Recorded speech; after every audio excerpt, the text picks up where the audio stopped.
Vojden imtihonda -100 ball beradigan 8 ta xatolik haqida bugun gaplashamiz. Bular: Luboy stop znakda to'xtash majburiy bo'lgan chizig'i bor. Mashina 1 metr oraliq to'xtab, 5 gacha sanab keyin harakatimizni davom ettirishimiz kerak. Agar biz to'xtamasdan harakatlanib ketsak, stop znaklarida -100 ball jarima beradi. Mana shu palasani o'rtadagimi, chetdagimi luboyini bosib qo'ydingizmi, 100 ball jarima. Estakada qiyaligida mashinamiz 30 sm orqaga ketib qolsa, -100 ball jarima. Nitolki estakadada parallel parkovka va zadniy parkovkadan tashqari xohlagan joyingizda mashina orqaga ketib qolsa, 30 sm dan ko'proq 100 ball jarima beradi. Shu svetoforni o'zida ikkita 100 ballik jarima bor. Birinchi 100 ballik jarima svetoforning ko'rsatgan yo'nalish bo'yicha harakatlanmasdan boshqa joyga ketib qolsa 100 ball jarima.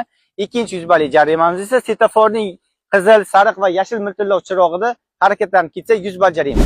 Mana yana bitta 100 ballik jarima tayyor. Bir toifa uchun yuk mashinani yo'liga kirib ketdingizmi, yana bitta 100 ballik jarima sizga bor.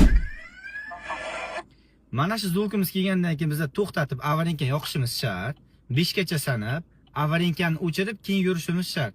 O'quvchilarimiz qiladigan xatosi to'xtab, avarinkani yoqmaydilar 5 sekund ichida 100 ball jarima beradi yoki avarinkani yoqib, to'xtamasdan yurib ketadilar. 5 sekund ichida u ham 100 ball jarima. Yana bitta 100 ball jarima olishimiz sabab bo'ladigan chalg'ituvchi znak bu yuk mashina to'g'ri harakatlansin degan znak, ichkarida P znak. P znak yengil mashinaga tegishli. O'quvchilarimiz yuk mashinani parkovkasi ekan deb kirmasdan o'tib ketib qoladi, 100 ball jarima olishiga sabab bo'ladi. Agar sizlarga tushunarli bo'lgan bo'lsa, bizlarga obuna bo'ling va like bosish esingizdan chiqmasin. Rahmat.